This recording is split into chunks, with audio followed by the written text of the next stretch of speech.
Hello there, this is James, and you're watching Tixee Live. And a very good morning to all of you, and all of you a very happy Tuesday. In today's program, I just really want to have a brief little chat, build up to a certain event happening later today and how the market is bracing itself. Plus, a certain individual has lost his title as the richest man in the world, and some positive or reasonably mixed to positive data coming out of the UK in relation to the UK job market. But before we get into all of that, don't forget, these little videos are for educational purposes only, and in no way whatsoever should be taken as financial advice. I always suggest you do your own research and do your own due diligence, and of course, know the risks at hand before entering any trade. With that out of the way, let's get started. So indeed, this is the final countdown to the final US CPI print of the year. Now, ever since I've been doing Tixee Live and I'll be doing the watch-alongs, which of course we're doing a watch-along later for this event, it's always been the US CPI, which has been one of the most dramatic market announcements for the market. Because this year, since we've been doing the Tixee Live series, this year it's always been focused. A lot of the markets talk. It's been talking about how across the globe we have inflation at 40-year highs, and how the central banks and how the market is trying to handle this incredibly high inflation. Now, last month's reading was taken as positive for the markets. Anyway, and this reading is supposed to come in lower again. Okay. Now, a communist survey by Bloomberg, they expect the headline print to be announced at 7.3%. The previous reading was 7.7%. So if they're correct, yes, we are beginning to see a slight decline in inflation. Core CPI, they expect to come in at 6.1%. Previous reading was 6.3%. So yes, that is encouraging. But I just want to establish a point here. Don't forget, the Fed has been extremely aggressive with interest rates. And yes, tomorrow again is another big event. We have the Fed's interest rate decision tomorrow, where the market is anticipating a 50 basis point rate hike. Which makes a change because they don't fall back 75, 75s. But if we do get that reading of 6.1 and that reading of 7.3, yes, it's beginning to make a dent, but not quick enough, which means they're going to have to hold inflation at high levels for quite a period of time, which they have said, which is potentially going to hurt the market even more. Anyway, Michael Campbell of Bank of America, he says, in short, we expect the report to underscore the dynamics of inflation that Chair Powell highlighted in his Brooklyn speech. Goes on to say, that is, we expect the data to show continued retracement of goods inflation. However, shelter inflation will remain sticky until sometime next year. That's the big one. You see, okay, we could see the forward headline, because don't forget the headline is dictated by energy prices, not dictated, but takes into account energy prices, which of course we are seeing, as we said the other day, we are seeing a downturn in oil prices, okay, because obviously recession concerns coming up. And like I said the other day, just a few trading sessions ago, oil had practically wiped out all its gains it's made so far this year. So yeah, headline we could see coming down a bit, but still 7.3 is still pretty high. But it's the shelter. That's the thing. That's the big problem. It's rents. Okay.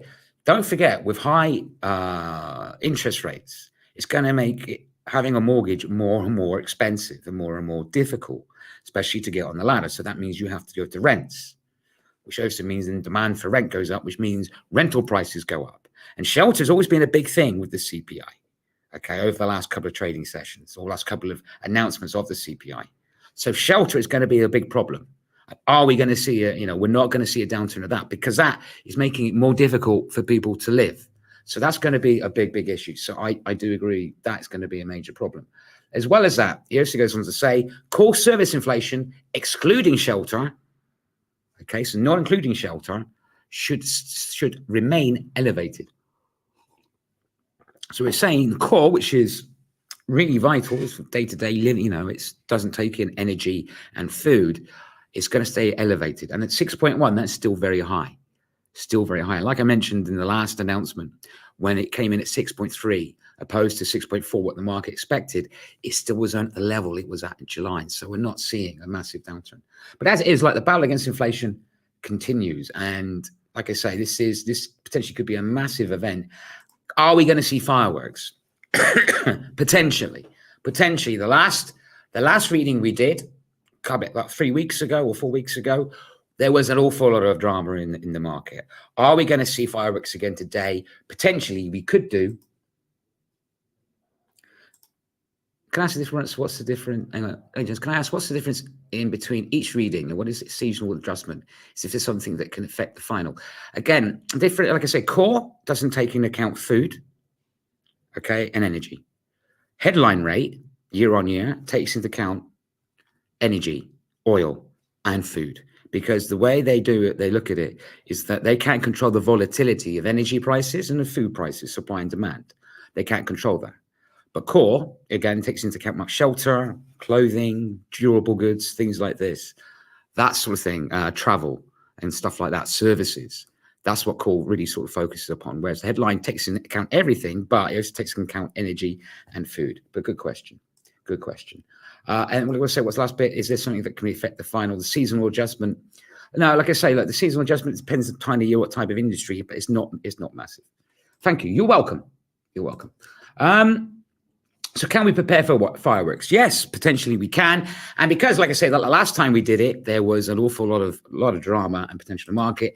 Of course, we will be doing a tixee Live watch along at 1:20 p.m. UTC to cover this. So like I say, please come and join me for that. Like I say, with the watch alongs, we go on 10 minutes before the event. We talk about it openly and we go through some potential scenarios and then we watch it unfold live on air. So please come and join me for that. On another story, before I go into the market, Musk. I've talked an awful lot about Musk in this program as well over the months. He seems to get everywhere, but he has actually lost his title as the wealthiest man in the world. And he's been the wealthiest man since September 2021. That has really gone down to the fact that, again, it's Tesla's decline. Tesla's has a horrid year. And we'll have a bring it up, actually, the heat map, where it closed yesterday in a minute. Anyway, his new title, or the title of the richest man, now goes to LVMH CEO Bernard Arnault. Now, he owns a luxury brand, a consortium, includes a number of very, very top exclusive brands like Louis Vuitton and things like that. So, yeah, he now becomes the wealthiest man in the world. So anyway, let's have a quick look. I want to show you how Tesla can. This is really the reason, in many, many ways, why Musk has lost his title. Because he owns 14% in Tesla. And as you can see, yesterday, the S&P closed slightly higher, closed a lot in the green, okay? But Tesla was very much in the red, down negative 6.27%. If you look at it year to date as well, wow, 56.14% is down this year. So this is why, Musk has lost his title. In other news, just quickly before we have a quick look at the markets where it's currently trading, UK job market has some mixed to positive results, showing a stiff upper lip.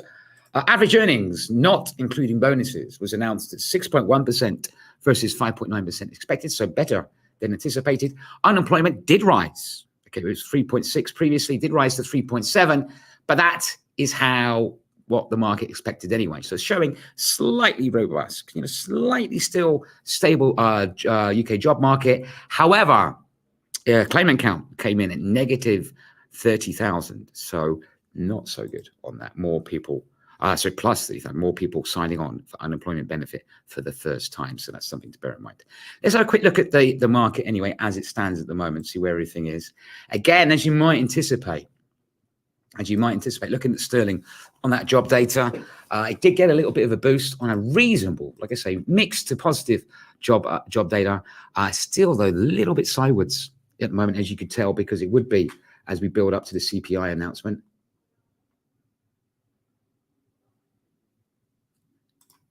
Hello, Frederick. How are you? Is this a good thing for beginners? Is it promising? What sort of thing for beginners? Don't forget, Frederick, for beginners, people who are new to trading, we do another series of educational episodes live on air called hashtag Ask James, which are sort of catered a little bit more for beginners. So we sort of talk a little bit about explaining fundamental analysis, market sentiment, technicals and things like that in an educational way. We also do an educational series called the Trading School, which we do every Wednesday as well as to myself and my colleague. We do again educational, a lot more in depth, called the Trading School. We got an episode on that tomorrow, actually, called The Importance of Risk Management. So we're doing an episode tomorrow. So keep an eye out for that. I'll be sending the link about that tomorrow. But like I say, beginners, this tixee Live, we talk a little bit about the market. I'm here to obviously to answer questions. If you have any questions, I can answer it for you. But like I say, we do a lot of educational stuff separate from these live broadcasts. Everything's live.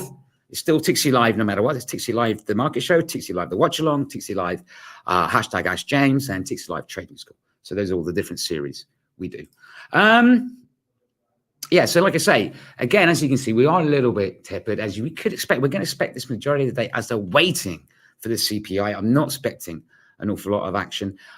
For me at the moment, it's holding above that 122.56 potential area of interest. That's the area where it seems to be holding above now at the moment. On a daily, though, looking at bigger picture, we are still above the 200-day moving average, which to me is the real key. And that potentially is an area of interest of 121.092. Euro dollar, okay, pretty much the same thing as we can see, range bound pretty much on the daily. It's going to be a little bit like this. It's going to be a little bit like this. On the 30-minute, again, I was testing the 200-day, finding a bit of potential support then around there, about 1.05307. But look at a bigger picture on a daily. Again, very much range bound. Again, above the 200-day moving average on a daily. Let's have a quick look at gold, obviously, as well. Gold, pretty much range bound. This is going to be one of the instruments I'm going to watch in particular, actually, come the CPI, because I'm going to take a lot of interest in this. I am seeing potential bearish wedge on this as well. So I will talk a lot more about this before the watch along and for the announcement, because that's sort of seeming interesting. Again, trading between two key levels, $1,803.85 and a potential areas interest of support, $1,759.59, which of course is the 200-day moving average. You're welcome, Frederick, and thank you for coming. I hope you're well, and I hope you're having a great day, my friend. I really do. I really do. Okay, yes, so that's where it is. Again, it's going to be range bound, but realistically, we should come alive at the CPI announcement. So that's what I'm really excited about. But not just because of that. That's one of the main things. That's today. But don't forget, we've got a hell of a week this week. Okay, we've got US CPI today, which is potentially massive. Fed interest rate decision tomorrow. Will they do the 50? I think they will. Swiss National Bank interest decision, Bank of England interest rate decision to come, ECB interest rate decision to come, UK CPI, we will still be in double digits, and US retail sales. European equities as it currently stands. FTSE slightly in the green, 0.03%. DAX currently trading in the green, 0.26%. And Eurostock 50 currently trading slightly negative, 0.10%.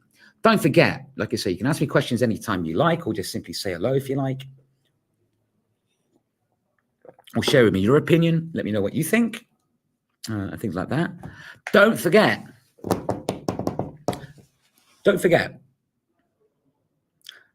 This, don't forget.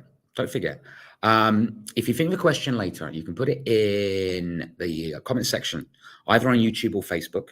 Okay, I will see them, and I will reply to them next time I go live on air, which, of course, will be, once again, for the watch along at 1:20 p.m. UTC. So please come along and join me for that.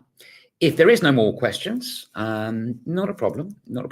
Don't forget, Don't forget, if you're watching me on Facebook and you enjoy this little video, by all means, give us a follow.